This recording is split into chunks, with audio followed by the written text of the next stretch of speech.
Lagi. Oh, dulu. Apa di sana press release-nya? Ya, jadi saya akan mengikuti apa yang nanti diinginkan oleh para kuasa hukum, ya, para lawyer. Tapi artinya saya akan menjelaskan tentang ilmu telematika.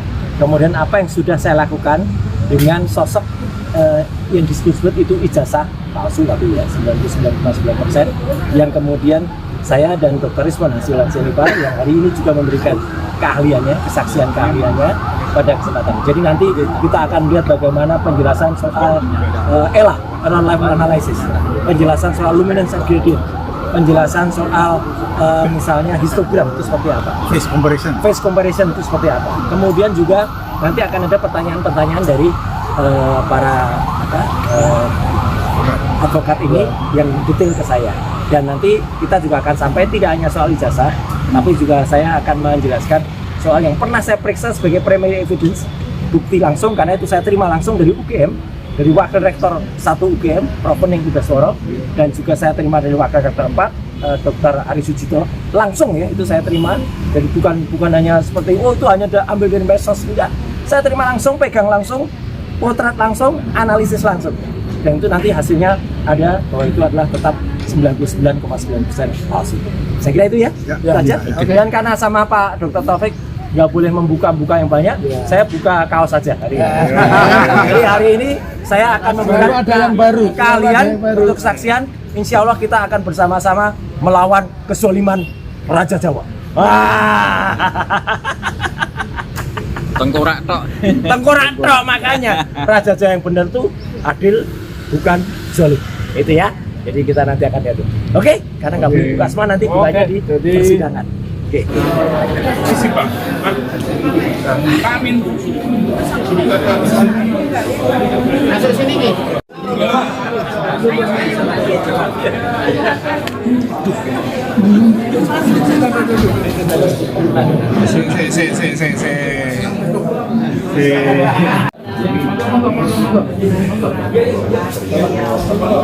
Jenengan sama Prof. Amin, saya tak berdiri aja.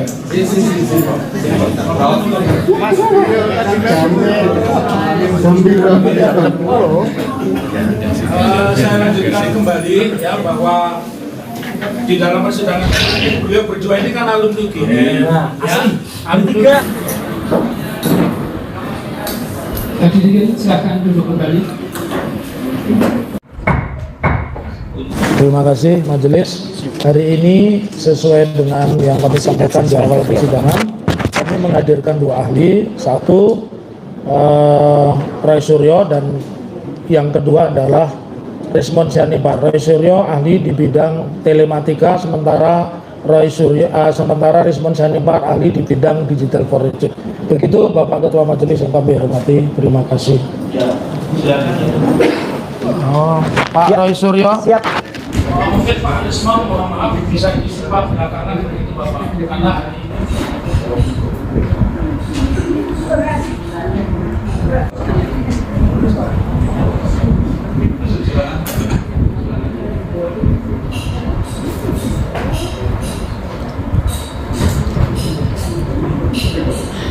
nama lengkapnya oleh Studio Dr.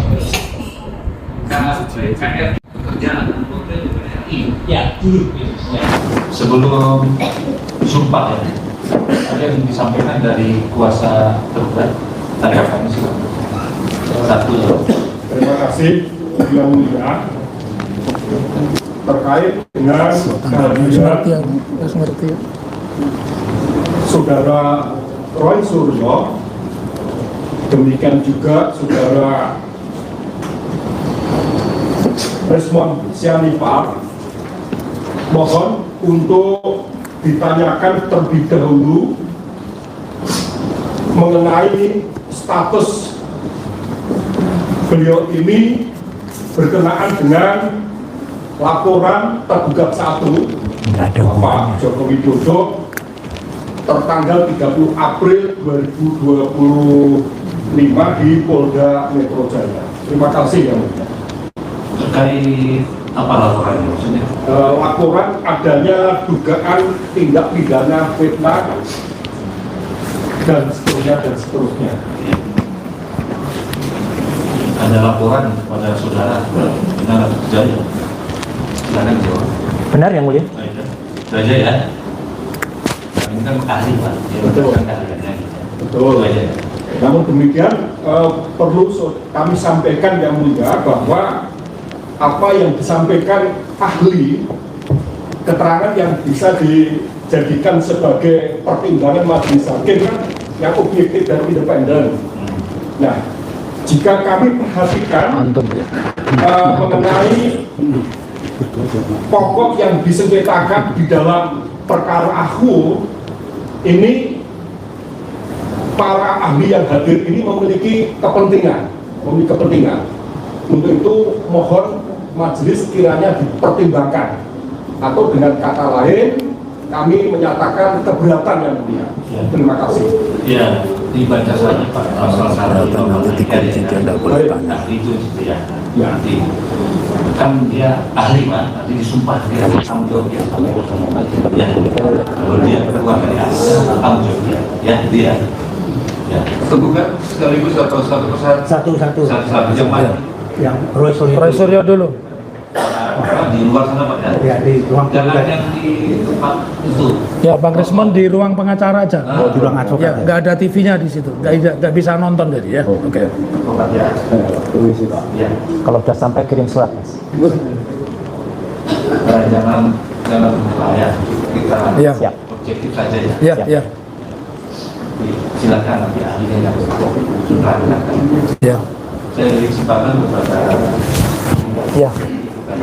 silakan. Terima kasih majelis. Saudara ahli ya, penting untuk kami sampaikan ya pada persidangan ini bahwa gugatan kami ini adalah menghadirkan ahli ya dalam hubungannya untuk mendukung persidangan SLS yang merupakan gugatan kami ya, yang akan mempermasalahkan satu hal, yaitu spesimen yang disebut ijazah yang dimuat oleh Dian Sandi di akun X itu ya. Jadi kami pada persidangan ini tidak akan mempermasalahkan skripsinya, kuliahnya, KKN-nya di mana. Pada kesempatan ini tidak begitu. Namun nanti kalau saksi ada keterangan yang relevan silakan. Ya. Nah, saudara ahli, kalau saudari ini bisa diterangkan ahli di bidang apa? Ya. Pada pokoknya. Izin majelis. Saya selama ini lebih menekuni bidang yang disebut sebagai telematika. Telematika adalah kependekan dari telekomunikasi, media, dan informatika. Dan untuk menjelaskan background dari telematika, saya memang sudah semenjak tahun 2003 waktu itu memang sudah menekuni bidang ini, dan itu sesuai dengan izin majelis saya sampaikan ke depan sebagai penguat saja. Hingga surat ketetapan dari pemerintah ditandatangani oleh Menteri Komunikasi dan Informasi saat itu, Dr. Samsul Muarif. Saya adalah orang yang masuk dalam tim koordinasi telematika Indonesia (TKTI). Bahkan ya, monggo silakan untuk majelis. Ya, jadi itu sebagai pelengkap dari CV. Artinya bidang telematika itu bidang yang meliputi telekomunikasi, kemudian multimedia, termasuk media analog dan media digital, dan kemudian ilmu informatika. Jadi soal fotografi, soal video, komografi, dan segala hal yang berhubungan dengan dunia analog dan digital. Saya izin majelis dan semua yang ada di ruangan ini, saya memang menekuni semenjak analog. Jadi semenjak tahun 80-an, bahkan semenjak waktu itu ada SK yang saya terima adalah mulai dari tahun 2003 ya. Dan bahkan sebelumnya ada satu peristiwa besar, izin boleh saya sampaikan. Kalau majelis dan semua pengunjung mengingat, pernah ada rekaman suara Presiden Habibie dan Andi Galib. Saya yang kemudian ditunjuk untuk kemudian menelaah itu, meneliti itu, sampai kemudian mempresentasikan di depan, waktu itu namanya masih BIA, Badan Intelijen ABRI. Ya, kemudian ada peristiwa lain, ada foto mantan Presiden Abdurrahman Wahid dengan seorang wanita, kemudian banyak sekali foto-foto dari anggota DPR, Dewan, dan lain sebagainya. Jadi itu adalah salah satu kelumit dari bidang saya. Terima kasih. Oke, selanjutnya saudara ahli, kami akan menunjukkan pada saudara ahli dengan izin majelis adalah bukti P7 di tempat kami. Yang ini adalah merupakan spesimen atau spesimen atau yang saudara pernah spesimen. Siap. Ya. Ke depan atau enggak? Ya enggak, saudara pegang aja. Di majelis juga ada. Pertama, selanjutnya nanti P7 dan P8. P8. Ya, ini selanjutnya kami merujuknya sebagai spesimen. Selanjutnya karena ini kemungkinan istilah asing ya, saudara sebagai ahli telemetri bisa diterangkan spesimen itu dalam pengertian atau dalam relevansinya dengan ini apa? Baik, izin. Sepanjang ilmu yang saya tekuni, sependek pengetahuan saya, spesimen adalah pengganti istilah dari dulu adalah sama persamaannya dengan preparat atau contoh atau objek yang diteliti. Jadi di sini dimaksudkan spesimen adalah objek yang diteliti. Jadi artinya objek yang diteliti ini kalau di sini tertulis P7 dan P8, ini adalah sebuah unggahan digital atau sebuah upload yang berada di kanal dulu namanya Twitter, sekarang disebut sebagai X karena sudah diakuisisi bernama X ya.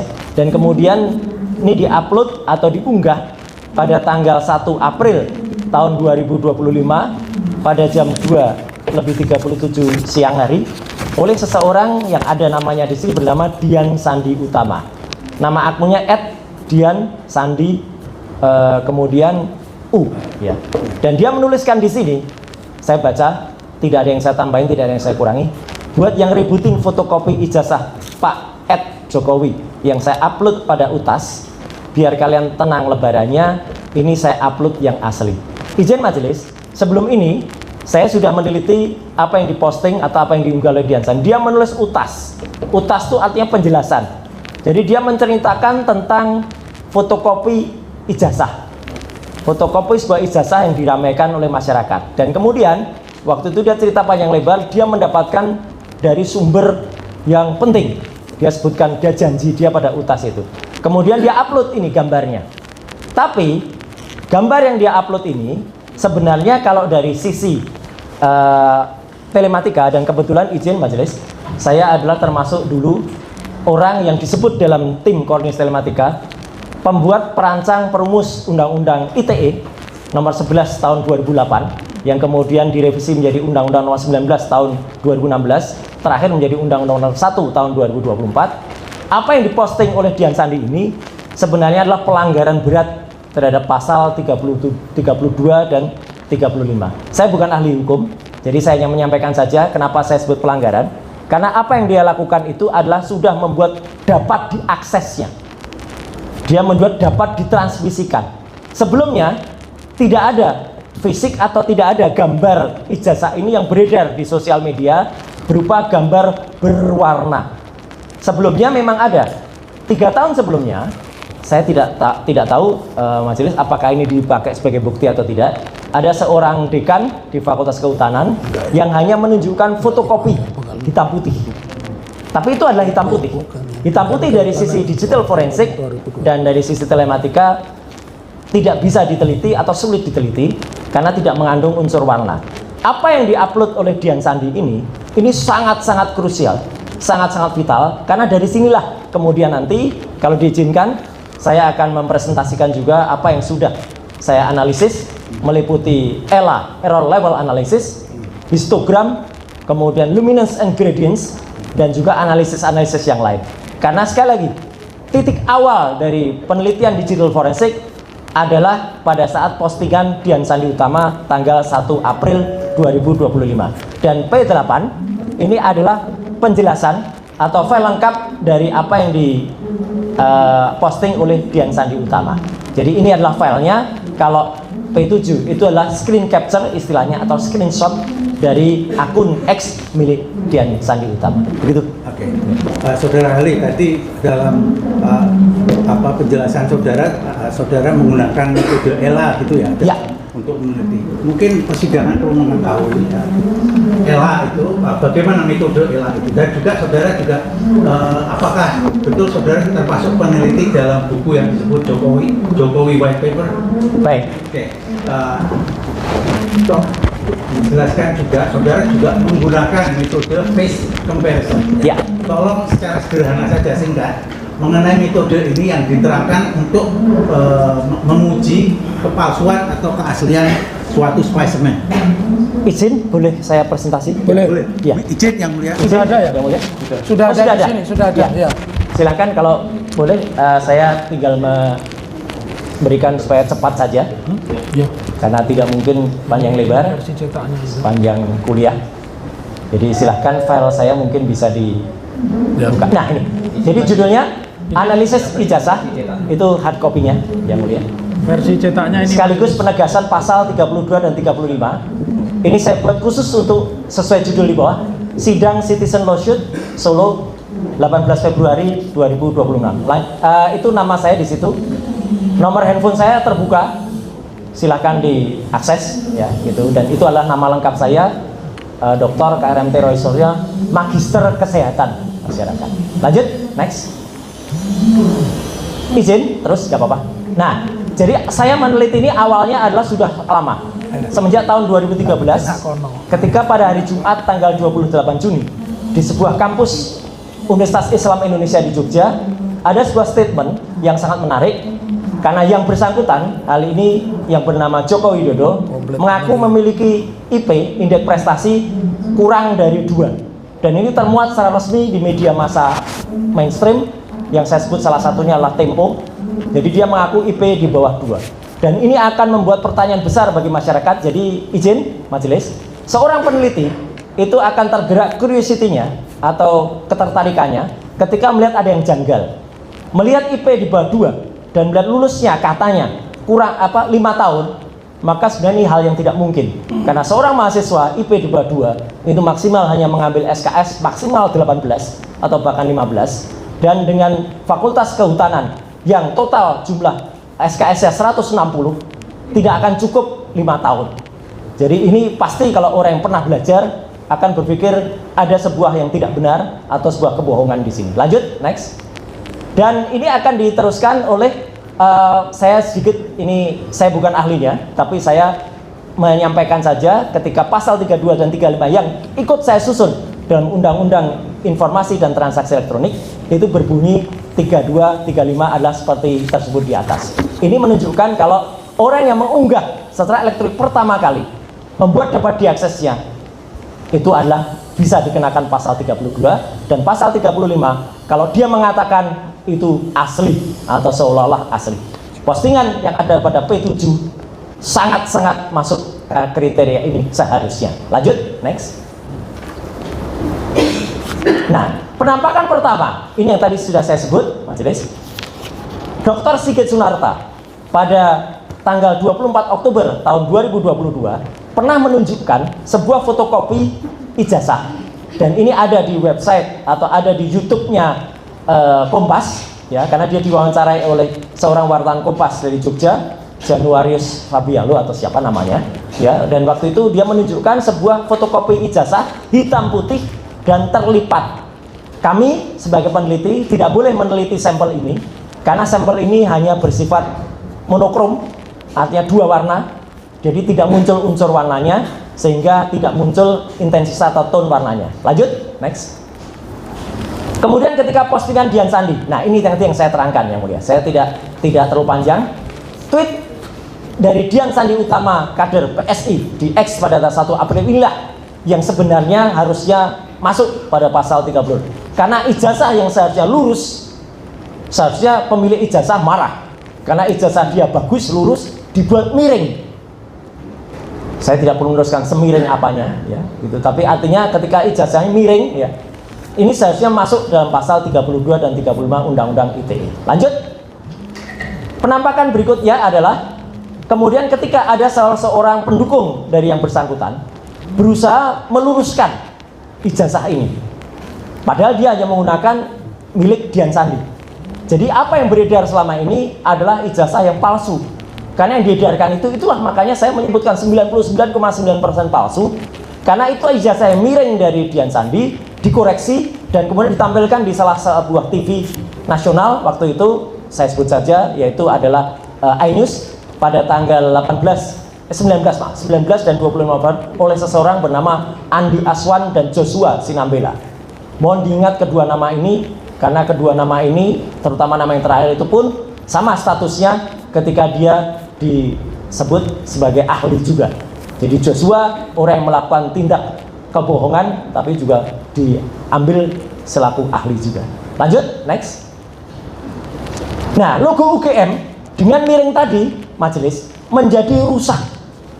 Seharusnya pihak UGM di sini marah seharusnya atau menuntut Dian Sandi, menuntut Andi Aswan, menuntut si Joshua Sinambela, karena UGM yang harusnya logonya bagus, logo UNAS Gadjah Mada diciptakan oleh orang namanya Pak RJ Katamsi, seorang seniman dan dosen dari ASRI, Akademi Seni Rupa Indonesia. Logonya ini diluruskan yang mulia. Jadi tadinya izin, ini kan miring yang mulia. Ini kan miring. Pinggiran miring itu ditarik, diluruskan, sehingga logo di tengahnya menjadi, maaf kalau orang dioperasi bibirnya, perot. Gitu. Logonya jadi perot yang majelis. Ya, jadi logonya itu jadi perot. Jadi itu sudah saya tunjukkan dengan gambar di sampingnya. Saya tampilkan logo yang benar, ya, itu menjadi miring logo UGM. Dan ini membuat salah lagi. Jadi artinya logo UGM yang sudah bagus diciptakan oleh RJ Katamsi dibuat rusak oleh orang-orang ini tadi. Mulai dari Dian Sandi Utama, kemudian Andi Aswan, dan juga kemudian oleh Joshua Sinambela. Lanjut, next. Berikutnya, nah, analisis yang saya lakukan berikutnya adalah histogram. Histogram adalah melihat panas warna majelis. Jadi artinya ini mungkin kalau orang awam mengenalnya sebagai kayak di foto ada ionnya gitu. Kalau di foto kemudian ada warna-warna muncul gitu. Padahal ini sebenarnya adalah menunjukkan intensitas warnanya. Gambar dari Dian Sandi Utama yang diposting sama dengan gambar yang disebarkan oleh Andi Aswan yang disebutkan asli, karena dua-duanya berasal dari gambar yang sama. Warna-warna merah, kombinasi warna biru, warna kuning, itu menunjukkan intensitas warnanya. Gambar kiri dan gambar kanan menjadi sama, artinya gambar itu adalah sama sumbernya. Ini penjelasannya begini majelis. Jadi apa yang selama ini diedarkan oleh Andi Aswan disebut scan ijazah asli sebenarnya adalah palsu, karena itu adalah tweet dari Dian Sandi Utama. Inilah yang saya sebut 99,9% palsu. Jadi dijelaskan asli oleh AA itu Andi Aswan, JIMS itu Joshua M. Sinambela. Lanjut, next. Selanjutnya ada tadi yang ditanyakan oleh pengacara, apa itu ELA? ELA adalah singkatan dari Error Level Analysis. Ini adalah program yang sangat umum dan ini international standar untuk meneliti sebuah gambar yang sudah digital. Kalau dianalisis dengan ELA, kemudian kalau gambar itu menjadi rusak, artinya di gambar itu terjadi rekayasa. Di sini scan ijazah yang disebut milik Joko Widodo. Ketika dilakukan ELA, Error Level Analysis, lihat gambar yang sudah separuh itu menjadi rusak, tidak nampak logonya, tidak nampak tulisan ijazahnya, bahkan tidak nampak bekasnya. Bahkan gambar selanjutnya, next, kalau di ELA secara full, hilang semua, tinggal bekas-bekas yang ada seolah-olah kayak logo, tulisan ijazah juga nggak ada. Artinya, yang mulia majelis dan kuasa hukum dan juga penggugat dan tergugat, di sini nampak betul bahwa gambar ini sudah mengalami rekayasa. Gambar yang tidak di-ELA, gambar yang tidak direkayasa masih akan muncul bekas-bekasnya. Nanti akan kelihatan, ya contohnya. Jadi ini gambar kalau di-ELA, Error Level Analysis, menjadi rusak seperti ini, berarti gambar itu adalah hasil rekayasa. Lanjut, next. Nah, inilah contoh. Izin majelis dan juga semua yang hadir di sidang siang sini, dengan seizin adik almarhum Bapak Rujito yang saya dengar pernah dihadirkan, ini ijazah asli dari Universitas Gadjah Mada terbitan bulan Mei tahun 1985 yang jelas betul kalau di scan nampak ada lintasan stempel di pas foto Jadi itu ada pas foto dari almarhum Bambang Rudi Harto, dicap. Jadi fotonya ditempel dulu baru dicap, bukan capnya ada baru ditempel foto. Ya, itu lintasan stempelnya jelas. Ada watermark, izin majelis, itu di kertasnya tampak tulisan kecil-kecil sekali. Gajah Mada University, Gajah Mada University, itu jelas betul. Kemudian ada emboss, izin pada tanda tangan rektor waktu itu, Bapak Teuku Yakob, itu ada cap ceklok atau ada cap timbul yang ada, itu emboss. Logonya simetris, ini majelis. Logonya itu kalau ditarik vertikal, ditarik horizontal, itu simetris. Tidak perot seperti logo yang tadi dibuat pada ijazahnya Joko Widodo. Jadi ini tidak ada editing, kemudian manipulasi apapun. Murni ini adalah saya analisis dengan software, dan ini seharusnya tidak terkena pasal 32 dan 35. Inilah yang kami analisa. Jadi ijazah yang asli itu adalah jelas betul penampakannya, dan ijazah yang diduga palsu itu adalah jelas betul tampilannya tidak seperti ijazah asli ini. Jadi izin kalau diperbolehkan saya akan memperbandingkan ke depan ya, bentuk dari ijazah asli yang dulu dibawakan oleh adik almarhum Pak Rujito, dan bentuk dari ijazah yang dikategorikan 99,9% palsu milik orang yang tertulis di situ namanya adalah Joko Widodo. Boleh ke depan? Ya, di depan. Ya. Izin, silakan majelis. Ini supaya jelas. Tidak ada, ini watermark majelis. Jelas betul, kecil-kecil ini. Watermark. Ini ada emboss. Jelas betul. Tidak ada watermark, tidak ada emboss sama sekali. Padahal ini kopian, sama-sama kopian. Ini kopi dari yang asli. Ini tidak tahu kopi dari mana, tapi yang jelas ini lintasan stempel ada jelas. Ini lintasan stempelnya tidak ada. Diteliti dengan software. Diteliti dengan software yang sama, dicetak dengan printer yang sama, dicetak dengan kualitas yang sama. Kalau yang asli itu bagus. Ya bagus tidak itu relatif. Saya yang menampilkan apa. Softwarenya sama. Softwarenya sama. Oke. Lanjut, ya. Next. Kemudian majelis, ini yang namanya luminance gradient. Luminance gradient adalah suatu software juga yang untuk meneliti kalau kemudian ada mengatakan jangan-jangan lintasan stempelnya ada, tapi Roy Suryo nggak lihat. Tidak majelis. Luminance gradient adalah meneliti seolah-olah semua gambar itu kita jadikan objek yang timbul. Jadi kita jadikan di situ nampak ada munculnya. Jadi seolah saya bikin emboss semua. Di situ tidak ada lintasan stempelnya. Jadi jelas pada ijazah yang disebut Joko Widodo tidak ada lintasan stempel di pas foto, tidak ada watermark, tidak ada emboss. Jadi ini dengan luminance gradients, luminansi gradient bahasa Indonesianya, ini tidak nampak sama sekali. Nanti silakan kalau ada yang ingin dikonfirmasikan. Lanjut, next. Kemudian, saya juga melakukan uji komparasi terhadap 3 sampel pembanding. Ijazah yang disebut milik Joko Widodo 1120 nomornya, kita bandingkan dengan ijazah nomor 1115 milik Fronojiwo, ijazah nomor 1116 milik almarhum Hari Mulyono, dan ijazah milik 117 milik Sri Murtiningsih. Sekilas majelis dan semua hadirin di CLS tampak sama, tapi kalau orang yang detail betul akan lihat perbedaannya. Lanjut, next. Perbedaannya adalah pada tulisan huruf A. Pada huruf A yang ada pada gambar di tengah, itu adalah milik 1115, miliknya Fronojiwo. Yang A yang di bawah, itu adalah miliknya Sri Murtiningsih. Izin, bisa kelihatan huruf A-nya tampak menempel pada logo atau pada gambar logo UGM. 1120 milik Joko Widodo, huruf A-nya keluar dari logo. Istilah saya mencotot, keluar dari logo. Ini kalau dicetak dengan mesin cetak yang sama majelis, tidak mungkin.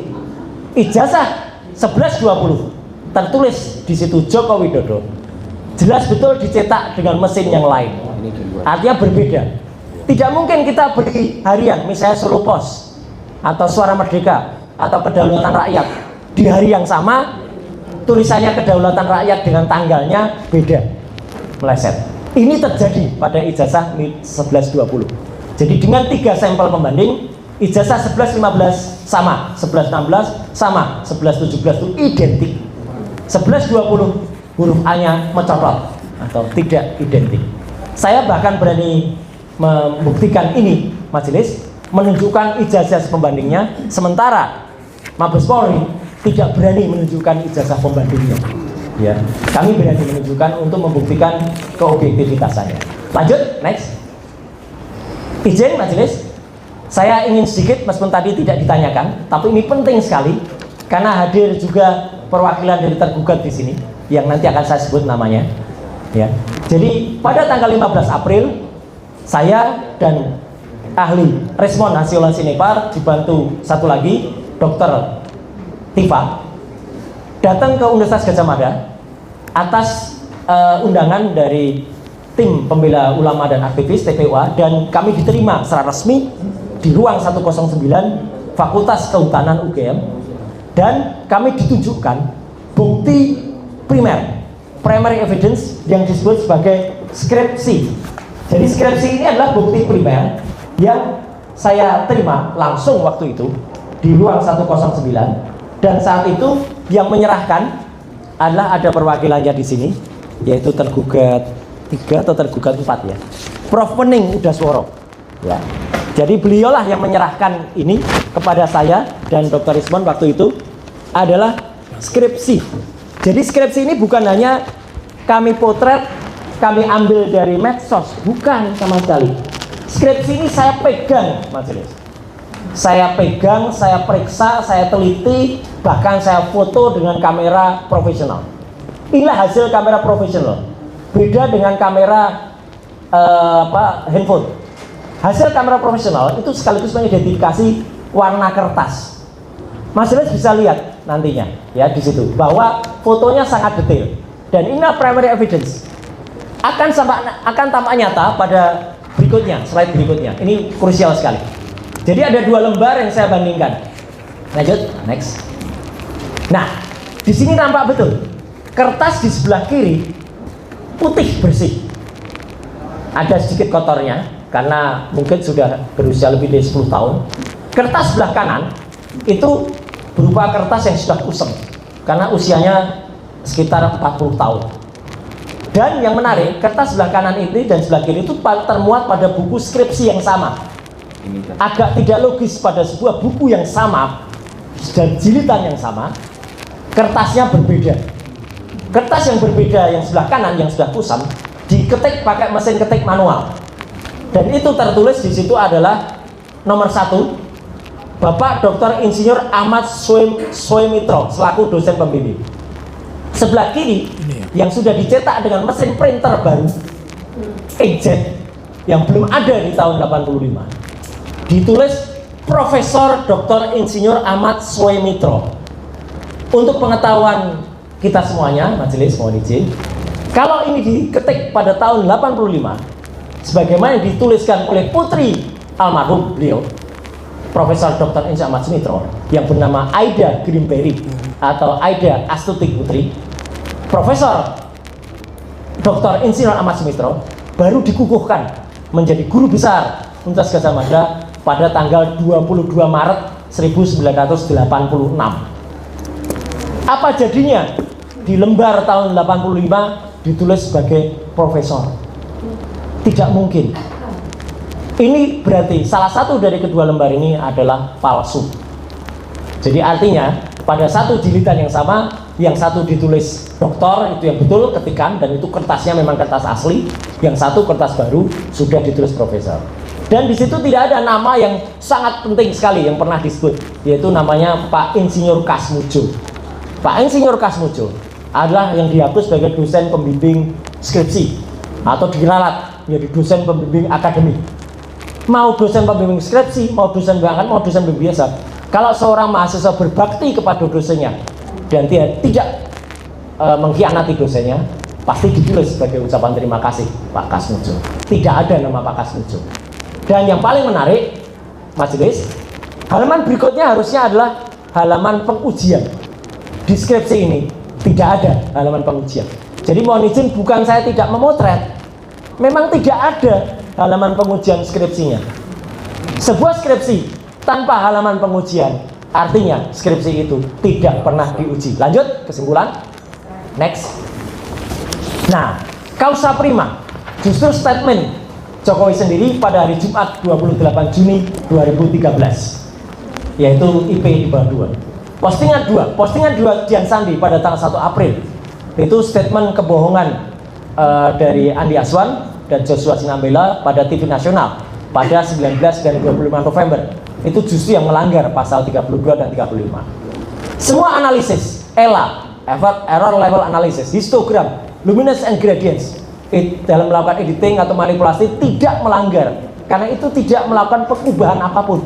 Analisis ini ibaratnya begini, majelis, saya sangat sering, bahkan mungkin ratusan atau ribuan kali diminta oleh kepolisian atau oleh pihak tertentu, ada motor misalnya dilakukan oleh petugas, dilakukan oleh pencuri minimarket. Motor itu awalnya tidak tampak plat nomornya, tapi kemudian saya dimintain oleh penyidik, Pak Roy bisa minta tolong nggak untuk diketahui itu nopolnya. Nopol itu kemudian saya zoom, saya enlarge, saya lakukan proses separasi, cyan, magenta, yellow, black, akhirnya muncul plat nomornya. Apakah kalau saya melakukan modifikasi, magnifying itu, saya kemudian malah ditangkap atau dijadikan tersangka seperti tadi kasus yang tadi disebut-sebut? Analis saya tidak itu. Bahkan salah satu lawyer di sini pernah juga membuktikan keahlian saya ketika waktu itu ada kasus yang dialami oleh Marcella Zalianti. Waktu itu majelis, nanti bisa dibuktikan, pelaku sudah menghapus gambar itu pada handphonenya, hilang. Tapi dengan teknologi saya tampilkan kembali gambar-gambar yang sudah dihapus dalam handphone, dan itu bisa menjadi objek digital atau objek barang bukti.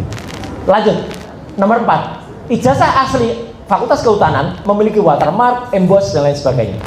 Nomor 5, uji ELA, histogram dan lainnya menunjukkan ijazah Jokowi logonya rusak, pas fotonya aneh, tidak ada watermark atau emboss. Nomor 6, ijazah pembanding 115 miliknya Fronojiwo, 116 miliknya almarhum Hari Mulyono, 117 Sri Murti Ningsih, identik 3 ijazah itu. Tapi 1120 tidak identik. 7, nama Dr. Insinyur Ahmad Sumitro sudah ditulis profesor di lembar pengesahan di bulan November, padahal beliau dikukuhkan 22 Maret 1986. Sebuah hal yang sangat tidak masuk akal. Nomor 8, tidak ada nama dosen pembimbing akademik Bapak Kasmuncu. Kesimpulannya, nomor 9, tidak ada lembar pengujian yang sangat penting dalam skripsi. Skripsi yang tidak diuji artinya tidak lulus, artinya ijazahnya juga tidak pernah ada alias palsu. Dalam presentasi dengan metode luminance and gradients, nampak betul bahwa foto ini adalah foto rekayasa, tidak ada lintasan stempel. Artinya foto ini diletakkan, istilahnya apakah itu ditempel, apakah itu dicetak, ya. Yang jelas foto ini direkayasakan setelah ada cap. Jadi artinya ini bukan foto asli. Dan izin majelis, saya juga perlu menyampaikan, saya pernah ditunjukkan oleh Polda Metro Jaya sebuah bukti yang katanya itu asli, tapi sependek pengetahuan saya soal fotografi lebih dari 40 tahun yang lalu, karena saya dulu sejak SMP, saya sejak sekolah menengah pertama, misalnya dulu, saya sudah tukang cetak foto, pakai kamar gelap, pakai enlarging, pakai developer, pakai fixer.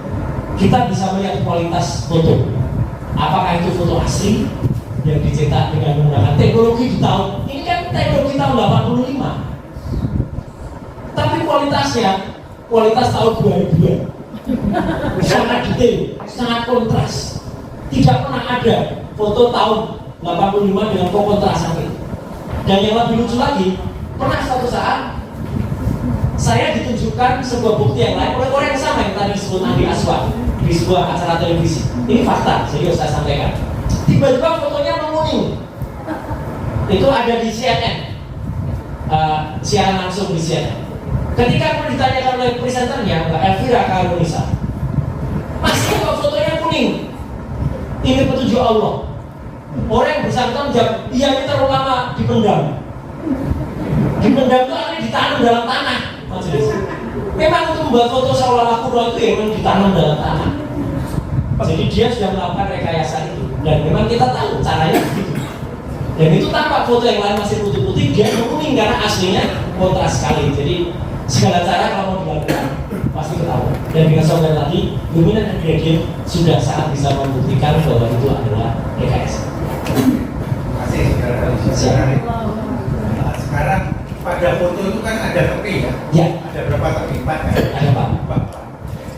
Ada perbedaan nggak saudara ahli bisa sampaikan dan antara tepi-tepi hasil cutter ya? Dulu kan zaman dulu tahun 85 kan ada cutter mesin cutter ini dengan kalau itu hasil penemuan dengan di cropping hasil komputer atau hasil komputer software gitu ya yang bisa mengcropping itu ada perbedaan apa?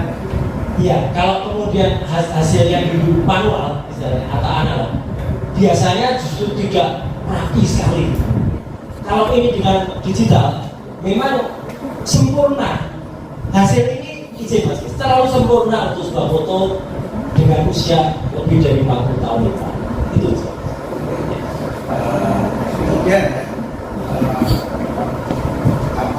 dalam salah satu panggilan saudara mengatakan mengedit. Apa yang dimaksud mengedit itu sih? Itu tadi yang saya sampaikan, Mas Iris. Ketika saya disebut mengedit-edit, sama sekali tidak. Apa yang kami lakukan itu menganalisis. Misalnya ada plat nomor motor kejahat yang tidak kelihatan, kemudian saya besarkan sehingga menjadi kelihatan. Hasil foto-foto dari kamera pada penganiayaan yang dulu dilakukan oleh anak buah Marcella Zalianti di Hotel Ibis Sleepy ya hilang tadinya. Kemudian muncul kembali. Apakah itu saya merekayasa memunculkan itu? Tidak. Aslinya memang ada. Dihilangkan oleh orang, saya munculkan kembali. Jadi kalau kemudian saya malah dituduh melakukan rekayasa, izin majelis, itu aneh. Jadi saya tidak melakukan editing apapun. Justru saya melakukan analisis untuk membuktikan bahwa ini ijazahnya 99,9% palsu. Mengedit itu begini. Misalnya ada kata, misalnya tulisan saya adalah Roy Suryo. Kalau kemudian saya adalah Roy Suryo, tadinya mengucapkannya depannya kosong, saya adalah Roy Suryo, kemudian jadi saya adalah Roy Suryo, itu tidak baik. Kalau mengedit, saya adalah Roy Suryo, jadi saya Roy Suryo. Adalahnya hilang. Apalagi saya Roy Suryo adalah. Nah itu kalau suara. Tetapi kalau gambar, ada yang tadinya tidak berada di situ, ditempelkan di situ. Itu namanya mengedit. Misalnya pada foto ini, ya, kalau yang dilakukan seseorang, entah siapa, mungkin ini ada sebuah pas foto milik orang lain, kita tidak tahu siapa, kemudian ditempelkan pada lembar ini, sehingga hasilnya adalah pas foto ini malah menutupi catnya. Itulah mengedit. Yang lainnya adalah kalau tadi kan saudara ahli menerangkan soal apa itu emboss dan sebagainya, ada watermark dan sebagainya. Itu kalau saudara ahli juga sering mendengar bahwa objek penelitian saudara itu adalah yang ingin saya tanyakan adalah apakah kalau sebuah dokumen asli di fotokopi dan aslinya ada embossnya, apakah sudah terdeteksi pada hasil fotokopi itu? Sepanjang yang difotokopi itu adalah ijazah yang asli, bukan yang kopi, maka itu akan masih nampak yang namanya watermark. Sebenarnya embossnya mungkin sudah sedikit tidak kelihatan, tapi watermarknya masih nampak. Sekarang yang saudara lihat pada specimen, ya, saudara melihat tidak adanya emboss ataupun tidak. Saya tidak melihat adanya emboss dan tidak melihat adanya watermark. Izin sedikit aja. Saya punya ijazah saya fotokopi bukan scan. Masih ada. Masih ada. Dengan kasat mata itu masih nampak. Embosnya juga masih nampak. Meskipun hanya tampak ujung atasnya. Ya. Ini ijazah saya sendiri. Dalam pada persidangan yang lalu sebelum ini kan, Pak Rujito sebagai saksi fakta di sini kan membawa ijazah asli. Yang kemudian dia melakukan penyinaran juga ada hologramnya. Nah, apakah saudara bisa mendeteksi juga adanya hal yang sama pada spesimen P7? Baik. Pada spesimen P7 jangankan hologram, watermark dan emboss saja tidak muncul. Majelis, saya harus objektif. Bahkan pada scan yang saya lakukan pada ijazahnya almarhum Bapak Rubianto, scanner saja tidak bisa menangkap hologram. Karena hologram itu hanya tapak mata dan di center, dan dia kalau di scan itu menjadi hitam. Saya objektif, kalau iya saya katakan iya, kalau tidak. Pada scan itu pun tidak nampak hologram. Scan hanya bisa menampakkan watermark dan emboss. Tapi scan saya yang saya scan dipegang itu adalah scan asli dari ijazah yang dibawa oleh Pak Gus. Jadi saya katakan ahli bisa saja salah, tapi ahli nggak boleh bohong. Jadi kalau nggak ada di situ pun nggak ada. Hologram adalah teknik yang sangat canggih, yang itu makanya digunakan sebagai pengaman, sangat canggih. Sehingga kalau kita punya uang palsu, warna-warnanya sama stiker atau hologram, watermark Bank Indonesia masih ada. Tapi hologram yang pada uang asli, kalau itu hanya hasil scan printing, tidak akan apa.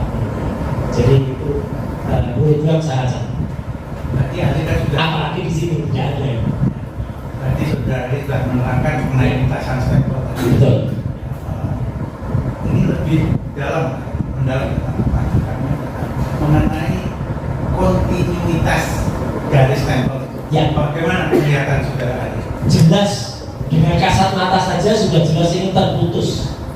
Stempelnya terputus, seolah-olah dia terputus pada jas yang digunakan oleh orang yang ada atau foto yang ada pada ijazah. Padahal seharusnya kalau pada ijazahnya almarhum Bapak Rubianto, pada ijazah saya jelas betul lintasan stempelnya itu ada, dan itu nggak boleh terputus, dan itu akan nampak pada uji luminescence gradients yang tadi sudah saya presentasikan. Terputus juga dia. Jadi memang betul bahwa ini pas fotonya di atas cap, artinya pas fotonya menutupi cap, dan cap itu terputus pada tepat pada jasnya foto yang kita lihat. Dari soal foto lagi ini, saudara Ali telah menerangkan tadi sedikit menyinggung atau di awal kami sudah mengatakan tentang face comparison. Ya. Dan recognition. Ya. Kali ini face comparison. Apakah saudara Ali pernah melakukan penelitian dengan face comparison dengan wajahnya siapa yang saudara compare? Baik, mohon izin Mas Bis, memang tidak ada dalam presentasi karena waktu itu saya menguji apakah masa lalu saya sama dengan foto di ijazah saya sama dengan saya. Dan itu ada software namanya Face Recognizer. Face Recognizer sesuai dengan namanya adalah untuk mengenal wajah. Secara gampang kita bisa membuktikannya di stasiun kereta api atau di bandara sekarang untuk memasuki peron. Sekarang tidak perlu lagi menunjukkan macam-macam, kita cukup mengenali wajah dan dia akan menangkap wajah kita dan itu mengenali. Demikian juga program sama akan mengenali tanda-tanda wajah, baik itu pada orang yang masih muda, sudah remaja, dewasa dan bahkan tua. Dia akan kenal. Dan pada uji yang pernah saya lakukan, dan itu ada dalam buku Jokowi Swipe Paper, foto yang ada pada ijazah yang disebut ijazah 1120 ini tidak sama atau mismatch dengan foto seseorang yang kita kenal sebagai Presiden ke-7 Indonesia, Joko Widodo. Saya tidak bisa hanya mengenali secara wajah saja, karena itu pun mampu saya lakukan karena saya sebetulnya tahu orangnya, dan saya pernah Ini saya katakan aja terus terang, saya pernah mendukung yang bersangkutan, bukan orangnya, tapi mendukung program mobil SMK waktu itu. Saya adalah pengemudi mobil SMK dari Solo sampai ke Jakarta. Saya juga yang membuat SMK itu lulus ujian di sini. Saya yang mencari vehicle identification number dari mobil SMK itu. Tapi setelah sampai Jakarta, mobil itu ada yang digunakan untuk penciptaan saja. Nah artinya, saya kenal betul siapa dia. Tapi saya tidak boleh menggunakan hanya kenal saja. Saya uji pakai face recognition, bahkan face comparison. Foto Jokowi sekarang dengan foto yang ada di ijazah ini, jawabannya adalah mismatch. Mismatch artinya tidak cocok. Dengan skala kecocokan hanya sekitar 30 sampai 40%. Yang saya tidak cocok. Pertanyaan saya ganti pertanyaan. Ya. Foto yang ada pada spasimen P7 itu, Ya. fotonya presiden itu Bukan. Menurut software, saya bertanggungjawabkan ini bukan foto yang dikenal sebagai foto yang disebut sebagai presiden RI ke-7. Menurut software, face recognition dan face analyzer ini tidak sama. Dengan face comparison ini juga tidak cocok dengan sosok yang ada. Seberapa jauh menurut saudara hari itu akurasi dari metode saudara ini? Sangat cocok, sangat akurat. Software ini saya gunakan sudah ratusan kali, lebih dari ratusan orang, termasuk presiden, mantan presiden Gus Dur waktu itu yang saya analisis pakai ini, puluhan anggota DPR, salah seorang bupati Pekalongan pernah saya periksa juga pakai ini. Artis tidak terhitung, artis. Bahkan ini meneliti video. Salah satu artis yang sangat terkenal sampai di dalam persidangan adalah maaf saya sebut Luna Maya dan Cutari dengan Arif. Itu saya yang menjadi ahlinya sampai ke persidangan. Selanjutnya ya, cukup tentang foto. Terus sekarang kembali soal spesimen. Saudara ahli tadi di awal menunjukkan adanya spesimen yang ditunjukkan oleh Dekan Fakultas Kehutanan BM Dr. Sigit Sunarta. Setelah itu spesimen satu lah ya. Terus kemudian ada spesimen Dian Sandi. Kita sebut spesimen 2. Kemudian ada spesimen 3 yang ditunjukkan saudara hadir kan pada waktu gelar perkara di Baris Krim ya. Tanggal 22 Mei. 22 Mei itu spesimen 3. Terus kemudian spesimen 4 22 Mei saya tidak hadir karena waktu itu hanya wartawan yang hadir. Tapi saya melihat langsung rekaman dan merekam dari semua tayangan TV yang ada. Nanti sekali tidak. Oke, saya merujuk ke spesimen 3. Kemudian ada lagi spesimen 4 ya. Di Polda Metro Jaya yang tanggal 15 Desember itu saya hadir. Ijazah diperlihatkan di Polda ya. Meskipun hanya mungkin 5 menit ya. Nah, apakah semua dokumen ini bersumber dari dokumen yang sama? Bagaimana kelanjutan? Mengapa Baris Krim itu menampilkan dua spesimen ijazah yang berbeda, yang dengan yang tanggal 22 Mei? Saudara jelaskan ada 4 spesimen itu. Kemudian mungkin saya lanjutkan kalau ada spesimen 5-6 itu yang baru-baru ini diterbitkan oleh KPU Jakarta itu ya, yang tahun 2014 ketika masukkan dari presiden dan 2019 ketika dimasukkan kopi yang sama untuk sebagai syarat menjadi calon presiden. Saudara bisa terangkan kenapa bisa ada 4 atau 5 sampai 6 spesimen ini dari kenapa? Izin, Majelis, saya mau izin dulu. Azan tetap terus atau Azan juga belum ya? Oke, baik, Azan di sini dulu. Baik, di sini saya teruskan.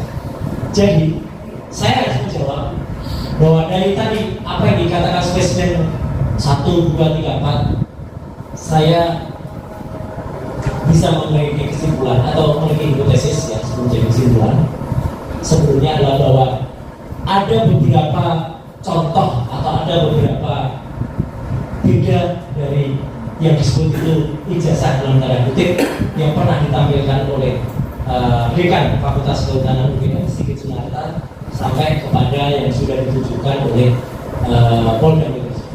Yang pertama yang ditujukan oleh Sigit Sunarta adalah sebuah dokumen yang bentuknya adalah fotokopi hitam putih dan itu terlipat seperti ini, terlipat. Dan ini pula senada yang ditujukan pada saat 22 Mei oleh Barreskrim. Tapi anehnya, Majelis, pada tanggal 22 Mei ini Mabes Polri ambigu. Pada layar yang sama, dia menunjukkan 2 ijazah, layar yang sama, dan 2 ini bisa saya pastikan berbeda. Yang satu yang dipegang oleh adiknya Iriana ini, yang disahkan oleh adiknya Iriana dan dipegang oleh Mabes Polri ini, adalah ijazah yang tidak terlipat dan bahkan ada kotorannya gitu. Sedangkan ijazah yang ditujukan pada layar yang sama oleh Barreskrim terlipat hitam putih. Kalau saja misalnya ijazah yang ini kemudian dikatakan ini fotokopinya yang ini, kalau memang ada ini, kenapa fotokopinya yang tampilkan terlipat? Fotokopi yang terlipat secara digital berbeda dengan fotokopi.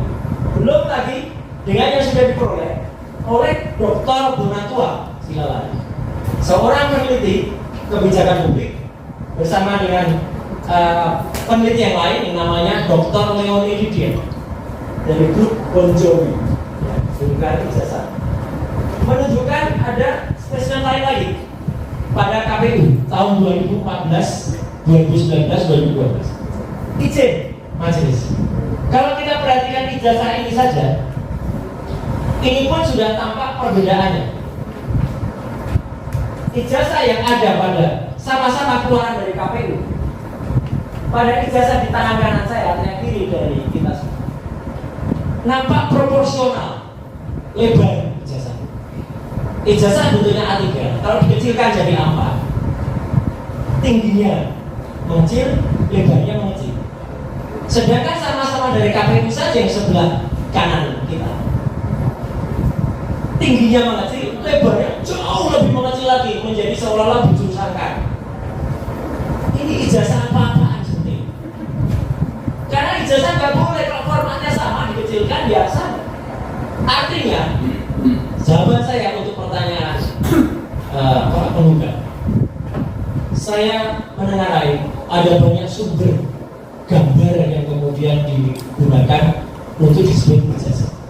Oleh karena itu, saya berani mengatakan kalau mulai dari spesimen yang tadi disebutkan Sandi, ijazah di FKT atau kehutanan, kemudian yang di Mabes Polri dan Polda Metro saja beda, KPU tahun 2019 dan 2014 saja beda, belum lagi KPU di Solo nanti tahun 2005. Kita tunggu, karena itu sangat menentukan Majelis. Karena KPU tahun 2005 tidak mungkin pendatangannya adalah Profesor Dr. Insinyur Muhammad Naim, karena Prof. Naim belum jadi dekan pada tahun 2005. Ini sama lagi nanti dengan Prof. Ahmad Sutro yang belum profesor tapi sudah menandatangani tahun 85. Profesornya tahun 85. Nah ini kalau di KPU di Solo nanti tiba-tiba 2005 penandatangannya Prof. Naim, nah itu lucu lagi. Jadi artinya kesimpulannya jelas, terdapat banyak spesimen atau terdapat banyak contoh ijazah yang berbeda-beda dari ukuran, dari warna, dari teknik pencetakan, dan dari berbagai detail teknis.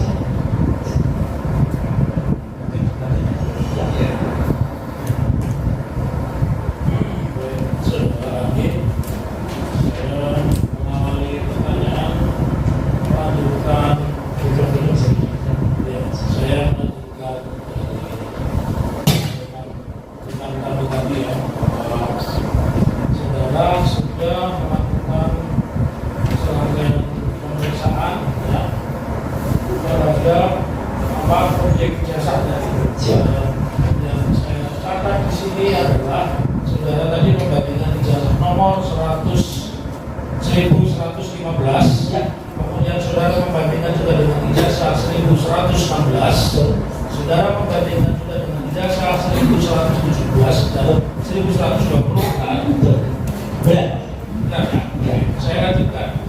apakah benar bahwa dari kesimpulan saudara nomor 1115 sama dengan nomor 1116 sama dengan nomor 1117? Benar.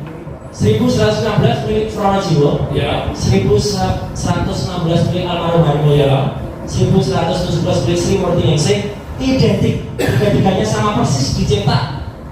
Cekat, plek, jibles kalau kata orang Jawa. Sama persis. Kecuali foto dan namanya. Pertanyaan saya selanjutnya biar diuji Ya. saudara sebagai kan diuji di bawah. Ya. Lalu bagaimana dengan yang 1120? Izin majelis, bagaimana tadi presentasi saya? Ijazah nomor 1120 tidak sama atau tidak identik dengan tiga ijazah pengganti 1115, 1116, 1117. Tidak identik. Tidak identik karena meleset, bahasa Jawanya mah bercopot. Dan itu diidentifikasi milik siapa? Milik tertulisnya Joko Widodo. Ya. Saya lanjutkan kembali. Di dalam ilmu forensik bertanya, apakah sebuah kondisi yang satu berbeda sendiri ini merupakan anomali yang serius? Serius, sangat serius. Karena tidak mungkin kita mencetak sesuatu yang berbeda kalau bukan pada hari, tanggal, ataupun jam yang berbeda. Saya tadi contohkan dengan harian Solo Pos, Suara Merdeka, KL. Semua sama persis, mau ditempelkan di terawang pasti sama. Kalau ada yang mencopot, berarti itu. Jadi kepakaran saudara kan diuji, bahkan orang menanyakan saudara ini ahli apa, ternyata Anda kan konsisten sebagai telematika. Kan SMP pun sudah pernah memproses keadilan. Betul. Kaitan dengan pertanyaan tersebut, apakah secara ilmiah kondisi tersebut tadi dari pertanyaan kami tentang perbedaan tersebut menunjukkan kemungkinan dokumen itu berasal dari proses yang berbeda? Dari proses yang berbeda. Dari proses yang berbeda. Dari proses yang berbeda. Ada tidak pada tahun yang sama. Ya. Artinya meskipun itu disebutkan pada tahun yang sama, tetapi dari analisa saudara itu berasal dari proses yang berbeda dan tahun yang berbeda. Tahun berbeda. Izin sedikit. Ya. Ini saya tunjukkan foto tahun 1995. Saya menerima penghargaan juara 1 fotografi nasional dalam bidang part postal, penyerahnya adalah Jokowi. Jadi ini adalah contoh saja, di mana waktu itu dalam bidang fotografi sudah izin lah, artinya saya bisa muter. Cukup. Saya lanjutkan kembali. Jika saudara sebagai ahli dan tadi kalau tidak salah area ruang Anda juga menguji seluruh namanya Waktu itu masih Peter Pan. masih beda brand ya. Ini jembatan ini kalau saya diagnosis. Ya, kemudian Anda juga menguji Bupati Kalongan. Siap. Oke. Apakah pada saat itu saudara juga diperlihatkan tentang berita acara penyitaan ijazah? Tidak. Pada saat itu, pada saat di Barreskrim, Ya. tidak ada satu dokumen pun yang diperlihatkan. Sama halnya dengan kejadian tanggal 15 April di Universitas Gadjah Mada. Tidak ada satu pun yang dijanjikan dari 34 dokumen.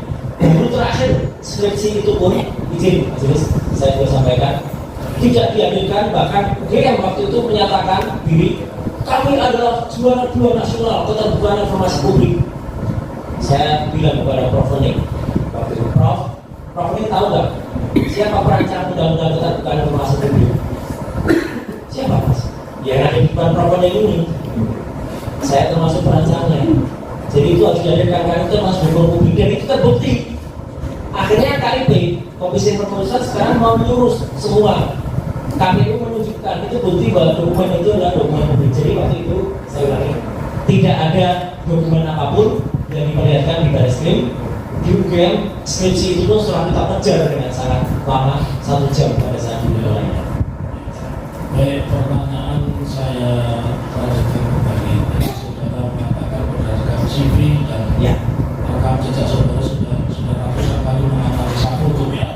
Nah, kaitan ini masih kaitannya dengan pemeriksaan di Mabes Polri, karena saya khusus untuk pertanyaan adalah fokus terhadap gugatan CMS. Jadi inti dari gugatan ini Jadi kami tanyakan kepada saudara, apakah saudara selama proses gelar perkara khusus dan sebagainya pernah diberikan berita acara pemilihan Kapolda atau Polres Mabes? Tidak pernah. Satu-satunya yang pernah diperlihatkan baru pada tanggal 15 Desember di Polda Metro Jaya.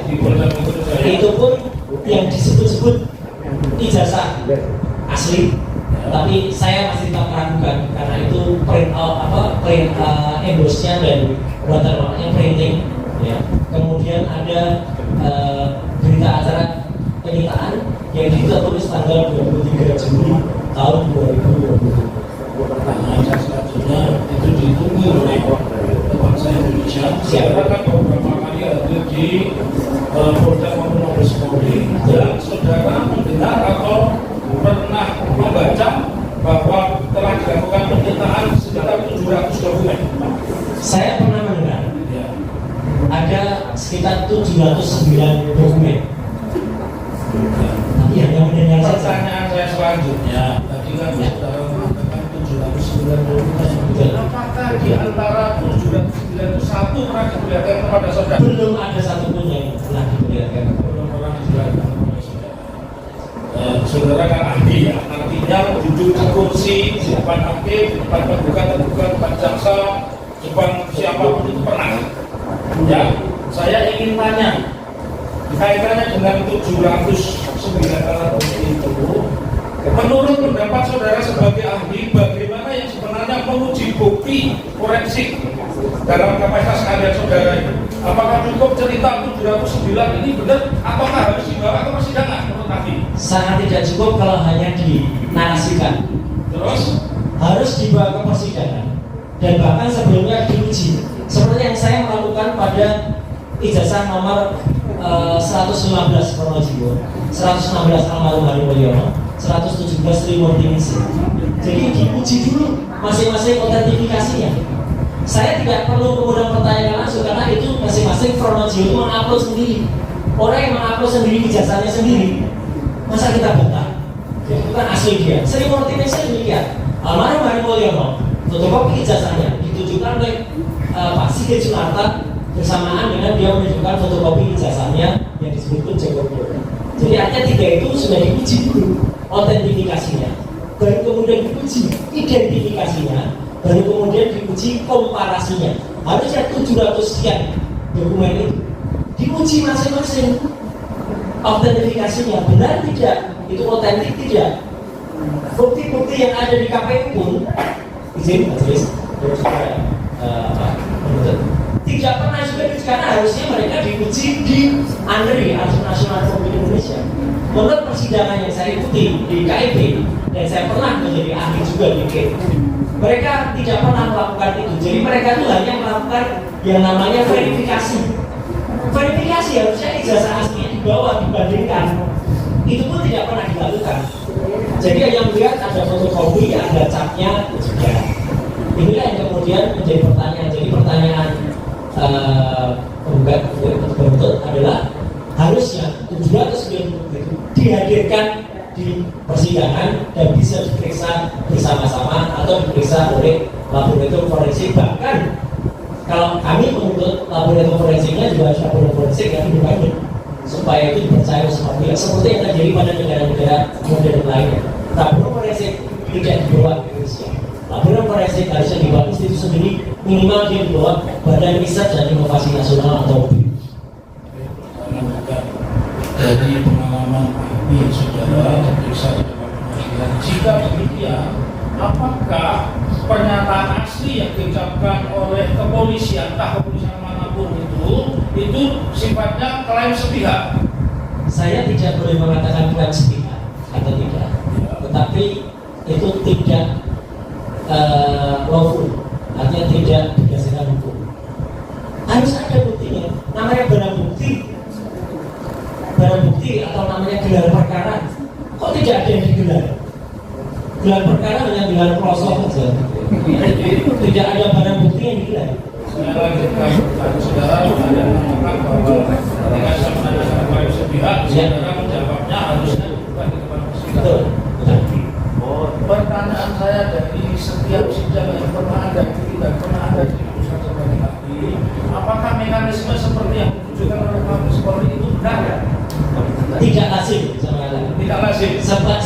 sependek pengetahuan saya, Mas Riz, kalau ada bukti, misalnya ada handphonenya dihadirkan, bukan hanya print outnya, handphonenya dihadirkan. Ijazah ini harusnya milik almarhum Bambang Budiarto dihadirkan, tapi karena itu pernah dihadirkan oleh adiknya langsung Pak Rojito, dan saya izin yang bersangkutan, saya pun sudah menunjukkan karena dulu pernah dihadirkan. Nah, harusnya ijazah yang disebut ijazah Joko Widodo tadi harus ada di depan kita untuk bisa kita lihat seperti apa, dan kalau dibandingkan selesai, saya kira sudah kita bisa uji bersama. Baik, jadi pertanyaan Siap. saya lanjutkan kembali. Jika demikian, apabila dokumen yang dipersoalkan publik itu tidak pernah diuji pengadilan, menurut ahli, apakah itu berpotensi menimbulkan konflik dan ketidakpastian? Secara saya hanya bisa jawab secara teknologi. Ya, secara kapasitas ilmu Anda saja. Artinya dokumen itu tidak bisa diverifikasi, tidak bisa diidentifikasi, bahkan tidak bisa dinotifikasi. Artinya itu tidak bisa dipastikan. Sebuah dokumen yang tidak bisa dipastikan pasti akan menimbulkan persepsi yang berbeda-beda, dan itu mau di luar ranah. Karena Anda seorang ahli, ketika Anda dihadapkan pada satu bukti yang seperti itu, Anda mengatakan apakah itu layak disebut bukti? Kalau buktinya tidak dihadirkan, dan saya selaku ahli yang dihadirkan, saya akan menolak untuk memeriksa mana yang buktinya. Kalau buktinya tidak ada, tidak boleh. Dan itu yang kemudian saya lakukan juga. Sebelum saya mendapatkan download gambar dari Dian Sandi Utama yang berbahasa berwarna, saya juga tidak berani periksa untuk kopi hitam putih apalagi terlibat yang ditunjukkan, meskipun itu merdeka. Tapi karena kualitas adalah bukan kualitas untuk diteliti, kita tidak perlu. Dian Sandi juga mengatakan itu adalah asli. Dan pada pembicaraan selanjutnya dia pergi ke Solo ke sini dan minta izin kepada katanya yang punya ijazah itu, dan yang punya ijazah mengatakan dia itu memang ijazah saya.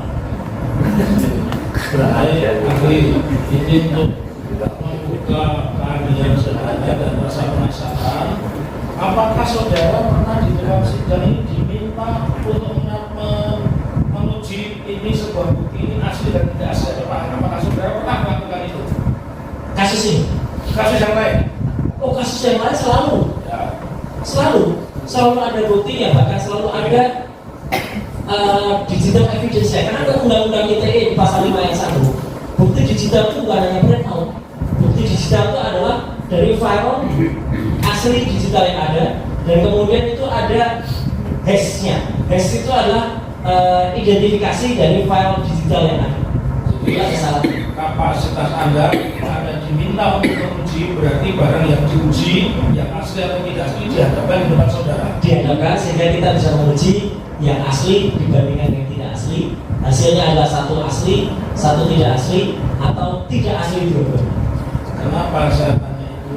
Untuk menguji pertanyaan kaitannya dengan peristiwa hari ini. Apakah menurut saudara tindakan yang menyatakan bahwa ijazah ini asli, tapi di media saja, entah itu di koran, di televisi, tanpa membuka dokumen fisik di pengadilan, bertentangan dengan proses pembuktian yang pernah Anda lakukan di depan persidangan? Sangat tidak lazim dan itu bertentangan. Baik. Ya. Terus pertanyaan saya selanjutnya, ya. Apakah saudara tadi kan mengatakan bahwa yang namanya pemeriksaan di depan pengadilan, dan saya menguji membandingkan antara yang asli dan tidak asli, dan apa yang dilakukan oleh Mabes Polri akan menyatakan tidak asli. Pertanyaan saya selanjutnya, ya.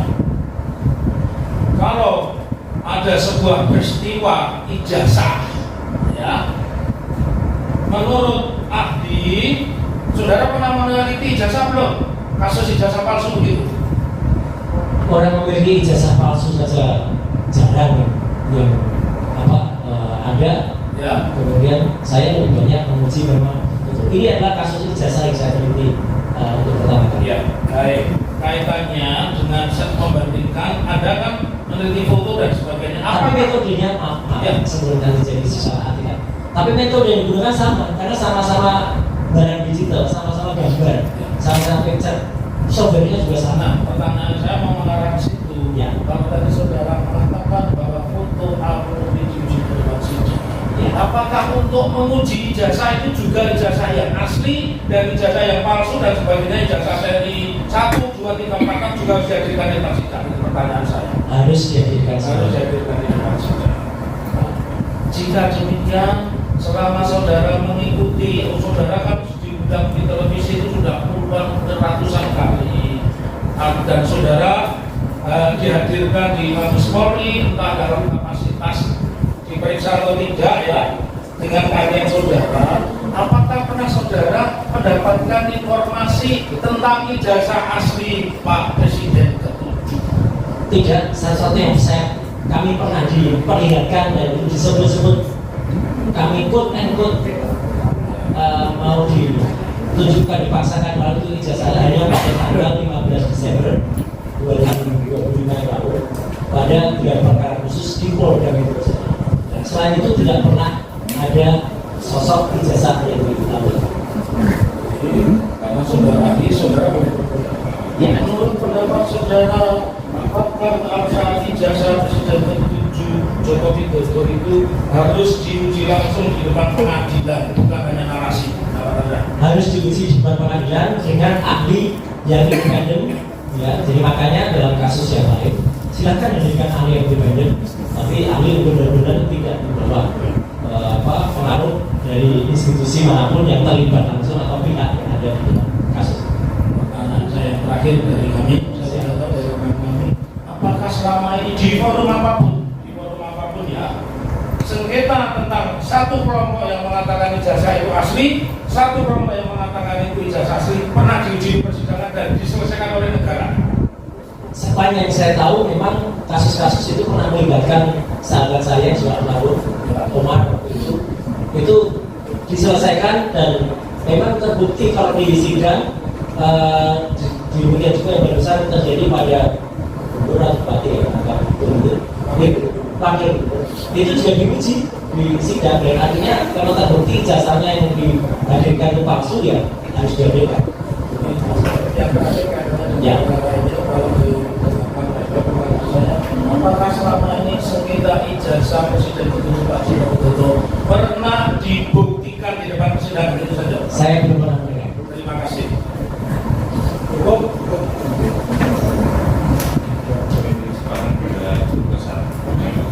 Terima kasih. Pak Wali Suryo ya. Jadi saya ingin menanyakan bahwa pendapat yang saudara kemukakan ini berdasarkan hasil analisis, atau dengan kata lain merupakan hasil penelitian yang telah saudara lakukan berkaitan dengan ijazah Bapak Jokowi. Nah, kalau saya memperhatikan atas kesimpulan saudara memberikan kesimpulan bahwa skripsi tidak diuji dan tidak lulus. Kemudian ijazah 99,9% adalah palsu. Pertanyaan saya, sebelum saudara memberikan konklusi atau simpulan bahwa Pak Jokowi tidak diuji terkait dengan skripsi sebagaimana yang pernah ditampilkan ketika saudara berkunjung di Fakultas Kehutanan, apakah saudara pernah untuk melakukan wawancara terhadap dekan Fakultas Kehutanan terkait dengan adanya skripsi yang telah dibuat oleh Pak Jokowi yang menurut apa saudara lihat terdapat adanya ruang kosong yang tanpa tanda tangan itu? Apakah hal itu pernah saudara melakukan wawancara di kantor Kehutanan atau siapa yang punya otoritas untuk memberikan jawaban atas persoalan tersebut? Silakan saudara. Terima kasih sebelumnya terbuka. Izin majelis, saya baru pertama kali ini mengalami, karena saya sudah ratusan kali mengalami sebagai ahli, dan hanya beberapa di antaranya pihak yang tergugat atau pihak yang menuntut umum.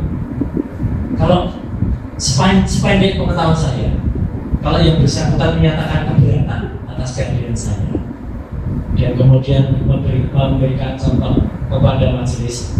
Ini kami keberatan tolong dicatat. Apa maksud pertanyaan ini? Bapak kan keberatan dengan kehadiran saya. Kalau Bapak masih menanyakan kepada saya, apa gunanya jawaban saya? Bapak kan keberatan. Saya jelek-jelek begini sudah sering hadir di persidangan. Jadi kalau keberatan, ya saya juga otomatis keberatan untuk menjawab.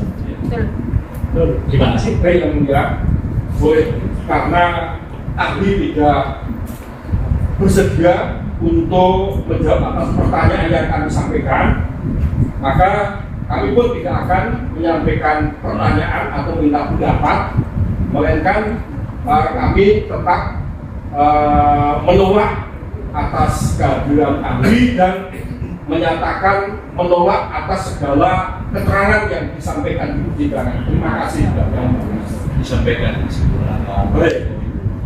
Selanjutnya 2, 3 dan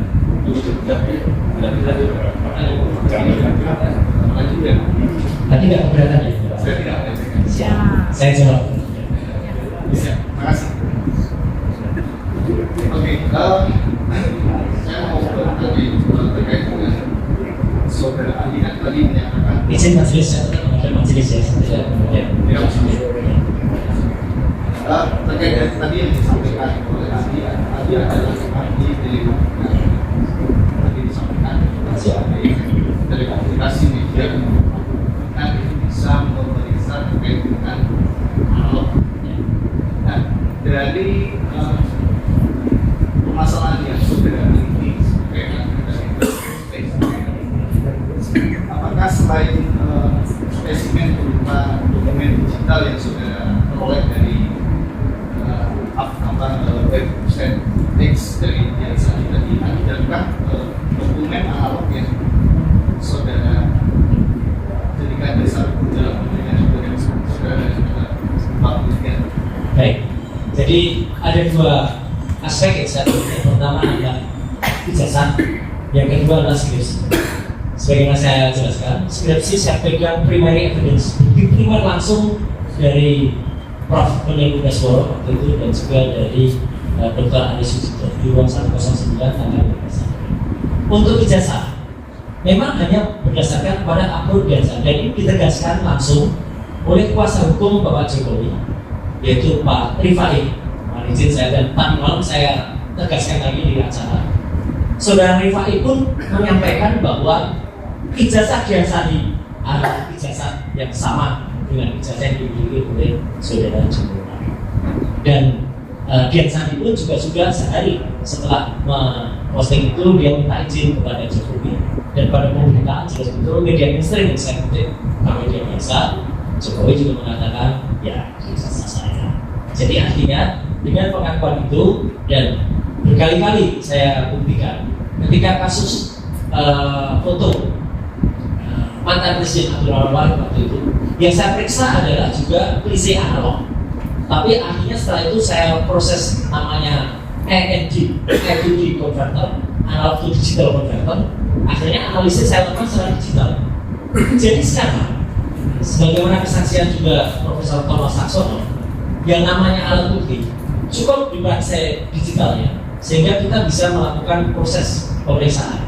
Saya gunakan analogi yang lain ya. Misalnya kita memeriksa seorang ibu-ibu yang kemudian kandungan. Kalau dulu dokter, kebetulan saya punya, jadi saya sah mengatakan ini majelis karena saya bergelar magister kesehatan asli itu ya, juga saya prokes.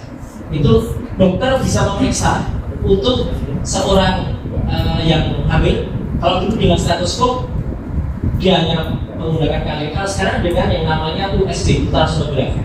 Ultrasonografi adalah digital. Gambar yang muncul dulu hitam putih. Sekarang gambar yang muncul sudah berwarna, bahkan 3 dimensi. Jadi catatan saya cukup memeriksa digitalnya, apalagi itu sudah didukung dengan kesaksian beberapa pihak terkait. Jadi tidak perlu saya memeriksa analognya. Apalagi analog itu sudah ratusan kali diminta untuk dihadirkan dan satu-satu yang pernah dihadirkan adalah pada tanggal 15 Desember tahun 2025 di gelar perkara khusus di Polda Metro Jaya, dan itu pun kami hanya diperbolehkan untuk melihat selama 5 detik, tidak boleh memegang, tidak boleh menyentuh, apalagi meraba dan juga memotret. Tapi itu pun saya katakan 99,9% palsu. Kemudian tadi penelitian saudara kan mendasari bahwa itu diambil dari dokumen yang diambil dari awalnya. Dokumen yang diambil dari Jens Sandi kemudian yang saudara diamankan itu saudara buat menjadi di wide gitu kan? Dia ambil posisinya kan kenceng gitu. Ya. Yang saudara edit atau apa? Tidak. Atau apa? Selain apa? Pak, saya tidak melakukan perubahan apapun pada dokumennya Jens Sandi.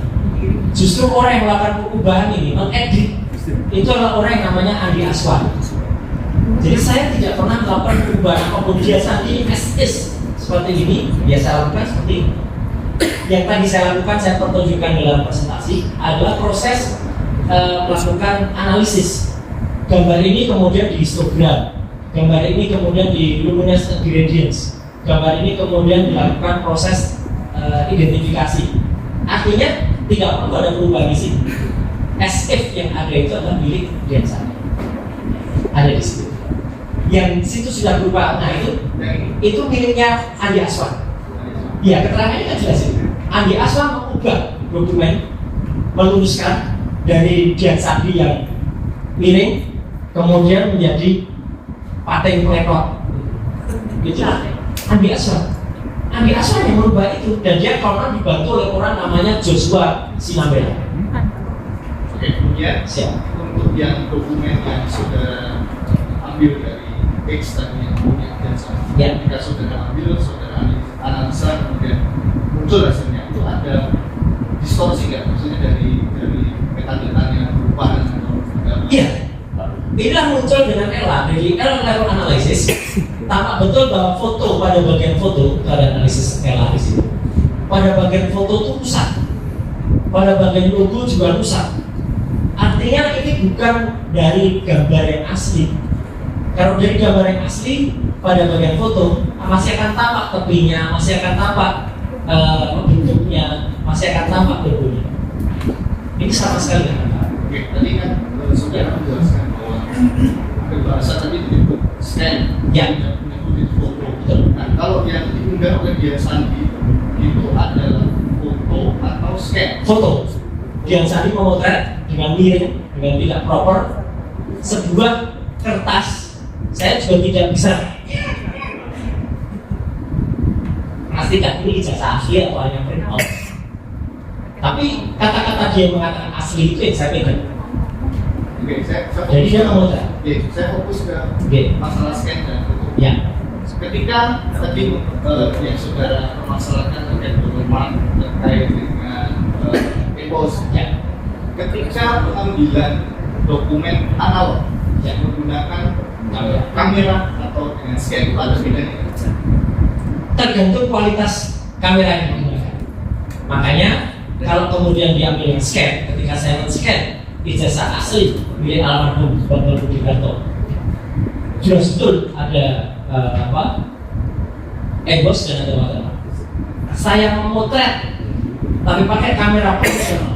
Kamera yang dipakai itu ident atau identifikasi yang ada GPS yang hasilnya juga berupa JPEG atau Joint Photographic Expert Group, tapi berupa RAW atau raw material.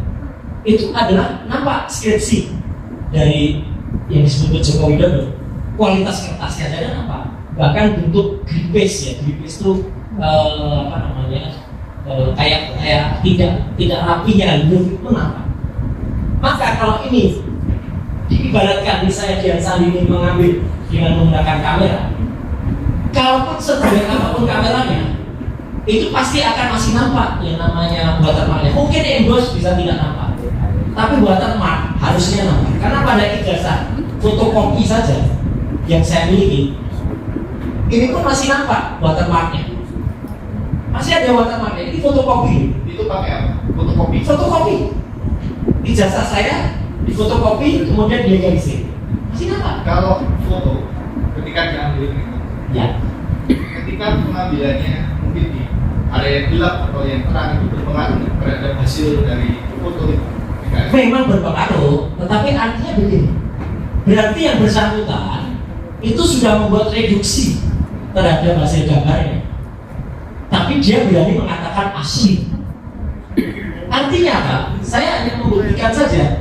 Kalau ini memang foto, ya saya uji, dan sejelek apapun kualitas fotonya, kalau memang itu kemudian bisa kita analisis, mungkin saya tadi ceritakan kualitas gambar CCTV yang mungkin hanya 200 pixel atau hanya bahkan kameranya masih waktu itu zaman lama, maaf ya, zaman itu namanya segala itu masih belum MP3 waktu itu masih menggunakan file zaman dulu, itu pun bisa dianalisis karena kita punya software yang bisa menganalisis. Dan sekali lagi, ini tidak tampak yang namanya watermark dan tidak tampak yang namanya image.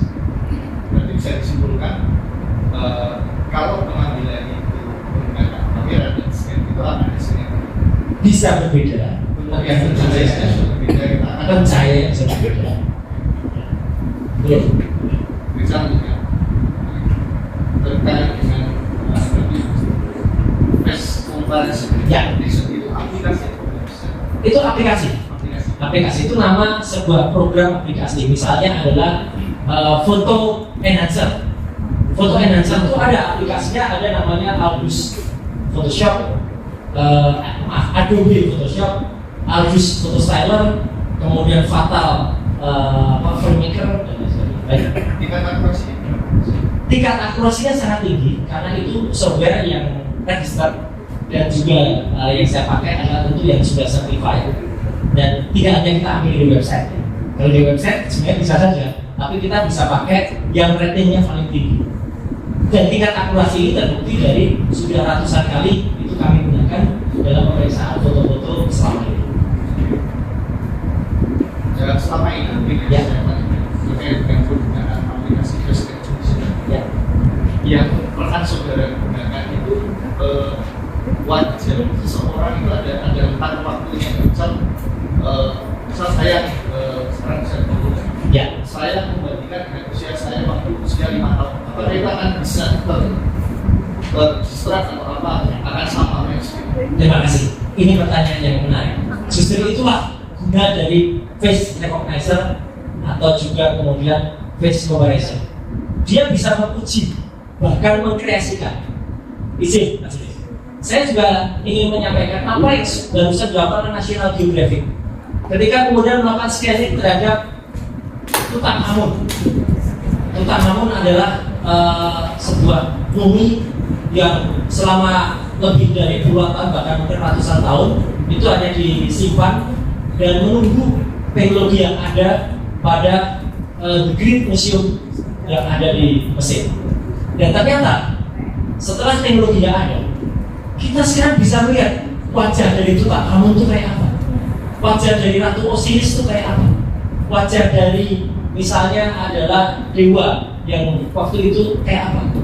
Padahal itu sebenarnya adalah teknologi yang dimunculkan. Dulu orang nggak bisa mungkin, dan makanya ketika menggunakan face recognition, kita bisa tahu apakah pas foto kita zaman dulu, zaman kecil itu identik tidak dengan pas foto saya sekarang. Dan hasilnya ketika saya uji pada ijazah saya identik. Meskipun itu foto saya tahun 91, artinya sudah lebih dari 40 tahun yang lalu, ya, masih sama dengan sekarang. Foto ini, maaf, 91 itu berarti lebih dari 30 tahun yang lalu, masih sama dan identik. Bahkan identiknya itu di atas 90%. Kalau tidak salah waktu itu hasilnya 93% yang saya gunakan. Artinya foto yang disebut foto yang ada di sini ini tidak identik dengan foto presiden ke-7 kita. Tidak. Ya, kan di foto itu di spesimen itu kan ada pakai kacamata. Betul. Tapi kan pembandingnya tidak menggunakan kacamata, itu ada potensi untuk tidak mainstream. Software itu sudah bisa melakukan berbagai analisis, menghilangkan berbagai parameter. Jadi dia bahkan bisa menunjukkan seolah-olah foto ini kalau dihilangkan kacamatanya seperti apa, foto ini dihilangkan kumisnya seperti apa, foto ini kemudian kalau dibuat di dagunya seperti apa. Tapi yang jelas ada foto-foto foto pembanding yang mana orang yang sama dengan orang berkacamata ini, yang memiliki gigi yang sangat teratur, giginya rapi ketika muda, tapi ketika tua giginya tidak rapi. Itu aneh sekali. Kalau orang giginya tidak rapi pada saat muda, kemudian tuanya dirapikan, itu wajar. Orang tidak pakai kacamata pada saat muda, menggunakan kacamata pada saat tua, wajar. Orang hidungnya mancung pada saat tua, tapi maaf, tidak mancung pada saat muda, wajar dioperasi. Tapi tidak ada orang mancung. Orang ini mancung pada mudanya. Kok bisa di usia tua tiba-tiba hidungnya tidak mancung? Itu kan aneh. Hidungnya giginya rapi, hidungnya mancung, berkacamata, tiba-tiba berubah menjadi tidak berkacamata, hidungnya tidak mancung, dan giginya berantakan. Itu aneh. Dan sobat itu bisa kemudian melakukan analisis, dan dia kemudian mengukur, karena ini menggunakan matriks ya. Maaf ya, agak teknis. Menggunakan matriks dibagi dari 256 objek bagian, masing-masing objek itu dikomparasikan. Misalnya jarak mata dengan hidung, jarak hidung dengan tulang hidung, jarak hidung dengan lubang hidung kiri, jarak lubang kiri dengan lubang kanan. Kemudian diproporsionalkan, ditarik menjadi besar. Apakah hidung lubang kiri dengan hidung lubang kanan pada saat muda sama atau tidak? Ketika tua, meskipun dia membesar, tetap proporsinya itu sama. Tidak akan kemudian menjadi lebih pendek atau membesar, kecuali ada rekam jejaknya, ada rekam medisnya yang mengatakan dia pernah mengalami kecelakaan atau trauma fatal. Dan sepanjang yang kita tahu, orang yang sekarang disebut sebagai presiden ke-7 Indonesia tidak pernah mengalami kecelakaan frontal atau fatal di kepala yang membuatnya harus dioperasi.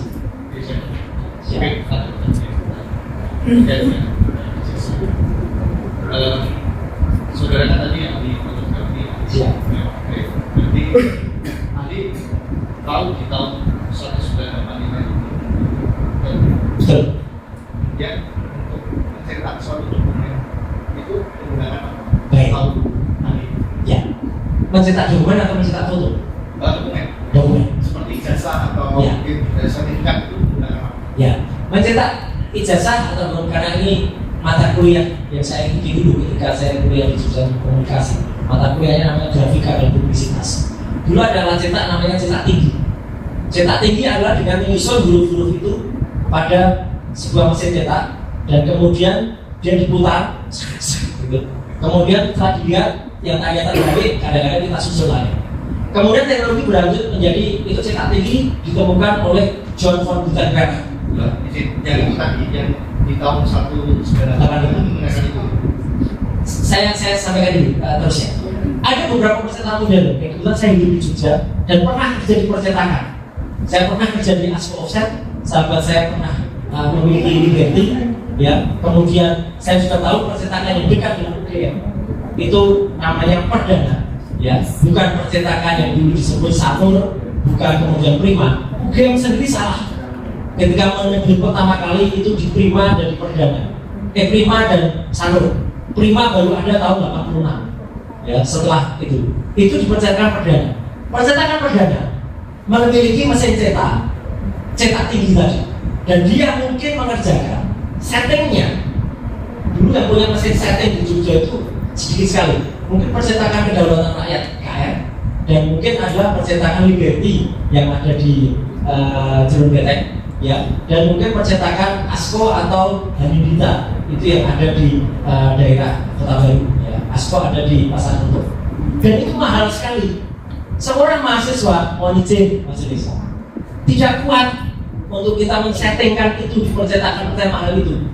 Jadi akhirnya kita hanya mencetakkan di cetak tinggi. Hasil cetak tinggi tidak akan proporsional dan tidak akan rata tengah seperti pada contoh skripsi yang ada pada yang disebutkan itu.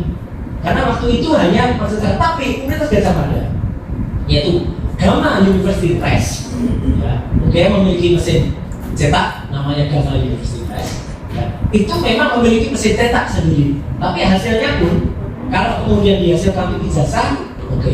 Tapi kalau untuk skripsi tadi jelas tidak mungkin dan mahasiswa tidak kuat itu. Dan saya akan tambahkan lagi. Tadi yang saya tanyakan saya ingin dulu. Oh, ijazah UGM punya sendiri. Ijazah itu pencetak waktu itu belum menggunakan printer yang model sekarang masih yang pakai printer tadi yang Betul. Tapi itu pun juga setelah diuji, mungkin nanti ada kesaksian Dr. Esmonasiol yang akan menguji dari huruf itu scalable, kemudian tebalnya, kemudian hurufnya hanya Times New Roman, itu akan berbeda dengan SLI. Dari kita dengan mesin itu, apakah ada kemungkinan itu tidak rapi? Ada kemungkinan. Ada. Karena mesin cetaknya kan mesin cetak Berarti manual. ada kemungkinan metode tadi.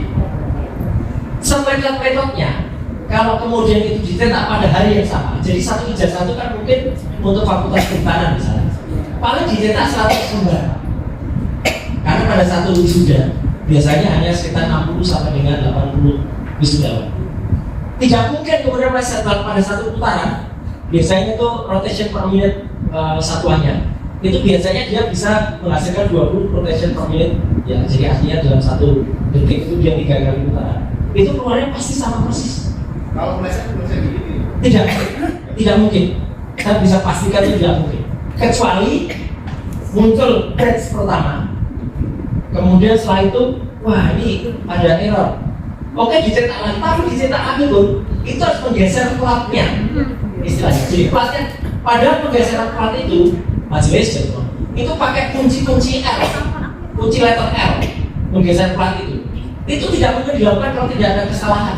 Dan sangat jarang sebuah ijazah kemudian dicetak karena biasanya sisa 100 lembar pertama, oke, ya, kemudian itu yang digunakan. Kan tidak mungkin misalnya wisudawannya ada 60, kan masih sisa 40-an. Begitu sisa 40-an, ya itu ambil itu aja yang blanko yang masih ada batch pertama. Tidak mungkin dia ambil yang batch berikutnya yang ditempelkan pada plat berikutnya lagi. Jadi beda plat, Bapak. Jadi mohon pahami kondisi di mesin percetakan. Susah sekali orang menempelkan plat cetak hitam platnya sendiri, cetak krem warnanya sendiri, cetak emas warnanya sendiri. Jadi itu naik platnya itu naik 3 kali. Ya. Ya. Betul. Dalam itu apakah hal yang semacam itu bisa menjadi indikasi adanya itu dokumen tidak benar? Ya. Nah, tapi ini kalau boleh izin untuk lanjutkan. Ya. Di bagian jasa bersama Ya. Itu di situ sudah huruf A-nya dua. Baik. Kenapa itu huruf A-nya dua?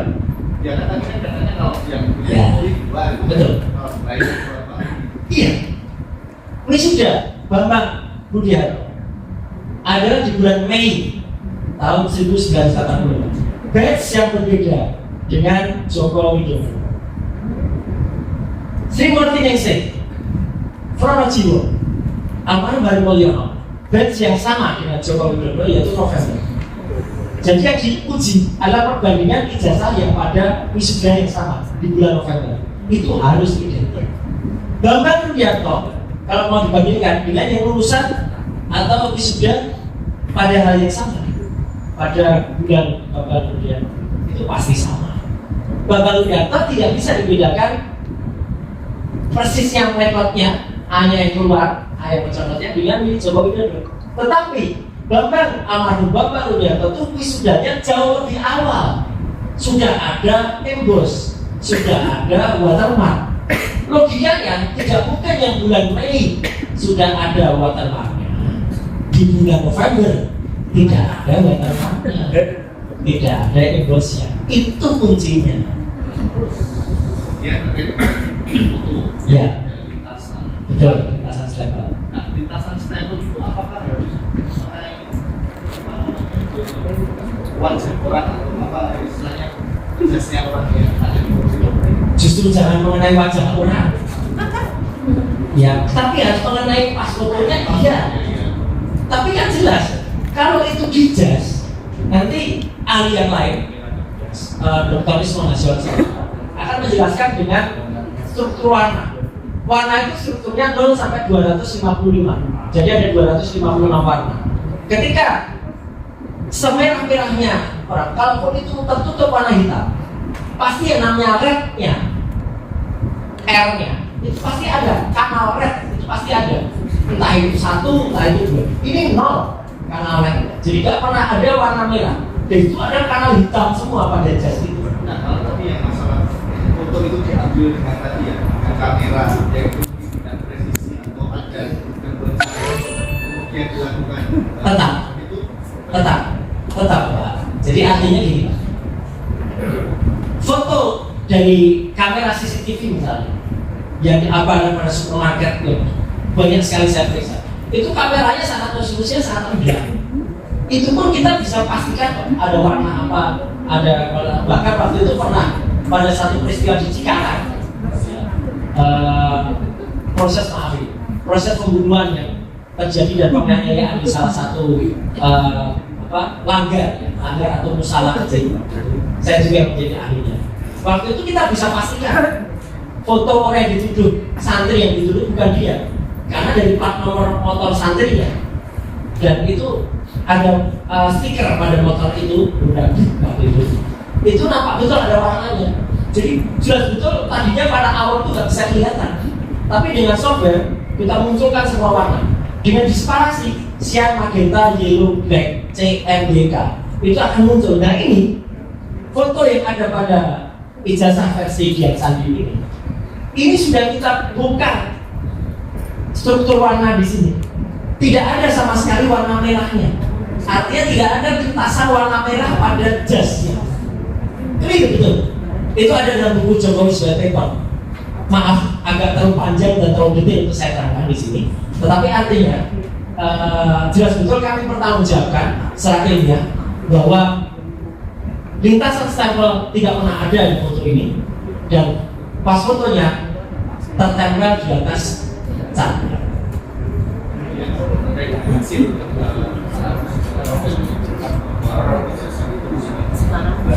Masuk. itu apakah juga berdasarkan pada foto yang Iya. Jadi artinya foto ini adalah foto berwarna pertama. ya, maksudnya kacamata orang berkaca Oh enggak, saya itu bukan statement saya. Tidak ada statement saya soal kacamata. Ya, saya berdasarkan analisis picture, analisis face comparison, dan analisis, dan bagi saya kacamata itu dan kacamata sama saja, karena software yang kemudian digunakan pada pemeriksaan itu bisa menghilangkan parameter-parameter yang ada. Seolah-olah dipakaikan kacamata bisa, seolah-olah tidak pakai bisa, dipakaikan lumis bisa, pakai jambang bisa. Kalau bapak-bapak dan ibu ingat, kondisi ini saya harus bilang lagi. Waktu ada kasus menghilangnya HMP, Utomo Mandala Putra alias Tommy Soeharto majelis, saya juga lah yang melaksanakan pencarian dengan menggunakan metode CDRM, Call Data Record Information. Hubungannya apa? Waktu itu beredar foto Tommy brewok. Saya mengatakan jangan diedarkan foto brewoknya saja, tetap diedarkan foto aslinya. Brewoknya kita hilangkan. Nah ini loh foto aslinya. Jadi supaya supaya kita itu tidak kemudian terframing harus mencari orang brewok. Dan waktu itu saya cari bukan brewoknya bapak-bapak ibu sekalian. Yang saya cari handphonenya. Dan handphonenya tertangkap sinyalnya di Bintaro, di perumahan Maleo. Dan itu ada pada buku yang ditulis oleh Pak Wito. Saya itu. Untuk pada pertanyaan